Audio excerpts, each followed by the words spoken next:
Donc, Madame B, je t'interdis de dire que c'est de la jalousie, qu'on veut prendre ta place. Calimero, stop, tu me l'as fait une fois.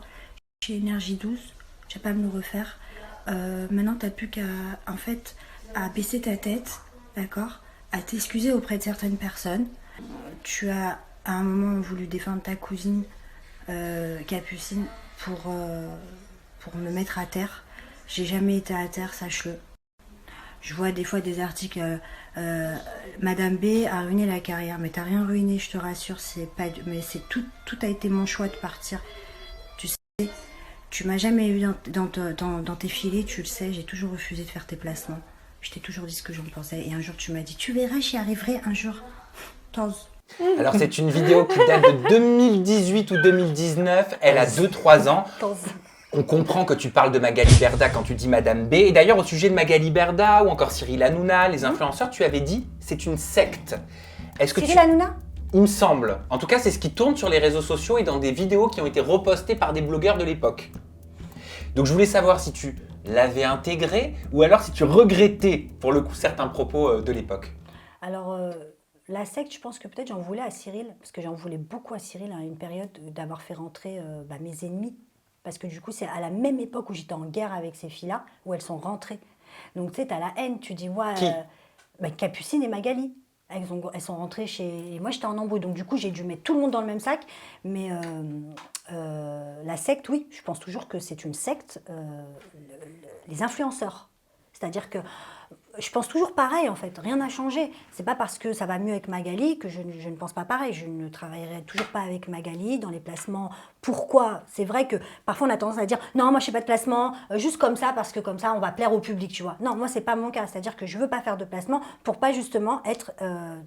je voulais pas être dans ce noyau qui aujourd'hui a des scandales de partout, tu vois. Mais certains sur les réseaux disent que tu aurais retourné ta veste en faisant quelques placements de produits sur ces dernières semaines. Qu'est-ce que tu leur réponds? Mais je leur réponds, j'en ai marre d'eux et qu'ils te la ferment un petit peu parce qu'ils sont toujours en train de vouloir... Non, mais ils sont toujours... En plus, c'est toujours les mêmes. La vérité, si vous voyez 2014, 2015, 2016, c'est toujours les mêmes qui parlent de moi depuis 2014. Des fous. Et c'est les mêmes qui disent, il y en a marre du harcèlement. Mais t'en fais ou pas des placements de produits? Non, alors je t'explique une chose.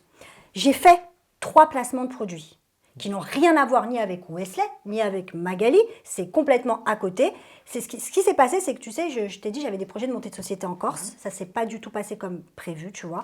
Du coup, j'étais un petit peu en galère de thunes, et on m'a proposé de faire des placements. J'ai dit non, non, non. 15, hein, 15, je disais non, non. Et là, on me propose un truc qui est pas mal, 2-3 choses pas mal, des habits, du fenouil grec que j'utilise aussi dans ma vie, des bijoux. Je me dis ouais, pourquoi pas. Je regarde un petit peu s'il y a pas, si c'est pas moins cher ailleurs. Je vérifie et après je me dis ouais, en fait je fais très attention à ma communauté. Je veux jamais leur faire perdre de l'argent parce que je sais ce que c'est d'être en manque d'argent. Donc je veux pas leur faire subir ça et je veux pas que j'ai un fils. Je me dis, imagine mon fils, il est pareil, il est influencé par des influenceurs qui lui vendent de la merde, tu vois.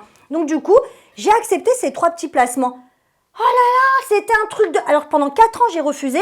Et là, on me tombe dessus parce que j'ai accepté 3-4 placements. Mais comme si faire de la publicité, c'était illégal. C'est ça, maintenant, ils mélangent tout. Mais c'est peut-être parce que ton discours n'était pas clair. C'est ça. Parce que t'as pas... On ne sait pas si tu déplores les agences de placement ou si tu déplores le placement produit. Ouais, alors tu peux faire du placement de produit clean. Bien sûr. Et je me suis très mal exprimée à l'époque, c'est vrai, parce que je suis partie dans la foulée, dans le tsunami de ma communauté où ils disaient tous, vous êtes tous des arnaqueurs parce que quand c'est comme ça, c'est général. Et effectivement, je me suis trompée. C'est vrai que le dropshipping, des trucs comme ça, je le vomis. Je déteste ça. Je suis la première à trouver tout à l'heure, on m'a dit, elles sont belles tes boucles d'oreilles. Ouais, je les ai achetées 2 € au marché. Moi, je suis comme ça en fait, je suis naturelle, je ne triche pas. Et du coup, ça oui, je suis contre. Mais c'est vrai qu'on peut faire de bons placements de produits. Par exemple, sur le fenouil grec, sur les habits et tout ça, il y avait 30 à 40%. Je trouvais que c'était bien pour mes bestes. Mais on va encore trouver des trucs. Mais tes habits, on les voit au marché, ils sont à 5 €. Eh frère, c'est bon, laisse-moi tranquille. Et avec Magali Berda, ça va mieux? Alors avec Magali, ça va super bien, dans le sens où ça n'a jamais été mal depuis 4 ans en fait, je ne l'ai jamais revue, elle m'a jamais revue, elle n'a plus jamais reparlé de moi, j'ai plus jamais reparlé d'elle, elle est maman, je suis maman, on doit travailler ensemble, j'arrive, on travaille ensemble. Est-ce que vous vous êtes pas vu encore sur TPMP? Si, vous avez pas fait, vous avez fait une émission ensemble encore déjà par d'abord. Mais moi, pour la mettre à l'aise, parce qu'il faut savoir qu'elle, ça fait très longtemps maintenant qu'elle est là-bas, tu vois, enfin chez TPMP, et pour montrer à toute l'équipe que j'étais quelqu'un quand même d'équilibré, pas de ouf, pas d'hystérique, que je savais me comporter, J'ai fait des snaps en disant, voilà, j'ai plus rien contre Magali, on se détend, mais comme d'habitude, je suis trop entière. Tu vois, il y en a plein, ils m'ont dit, t'aurais dû le faire, mais sans le dire à ta communauté, t'aurais dû te réconcilier avec elle, mais sans rien dire. Mais non, pourquoi? Oui, mais pourquoi? C'est ça qu'ils aiment, c'est le vice, ils veulent qu'on leur monte à force, puisque là, la preuve, je m'en suis pris plein la gueule. Parfois, on peut se demander s'il faut qu'on montre la réalité, la réalité vraie, ou alors s'il faut l'édulcorer. Bah non, parce qu'apparemment, ils ont l'air d'aimer les gens hypocrites, opportunistes et fourbes, que moi je connais depuis que je suis là, j'en vois, ils sont là. Et nous qui disons la vérité, on est toujours tapés sur les doigts en fait. Donc Magali Berda, c'est pas elle qui m'a fait rentrer chez PMP, je la lèche pas pour avoir quelque chose, j'en ai rien à faire de tout ça. Moi j'ai besoin de personne. Et ça c'est un truc que je kiffe, c'est que j'ai pas besoin de me justifier à personne et j'ai pas besoin de demander à qui que ce soit quelque chose. Donc Magali, je m'entends bien avec elle et ça plaît pas parce qu'ils détestent la paix. C'est ce que je vous disais. Et c'est surtout parce que tu es beaucoup apaisé. On a enregistré une interview en toute intimité ensemble. Tu as enlevé de nombreux nœuds que tu avais sur le dos et tu m'as expliqué pourquoi. Voilà. Et j'ai hâte qu'on puisse porter à votre connaissance toutes ces explications qui vont en éclairer plus d'un.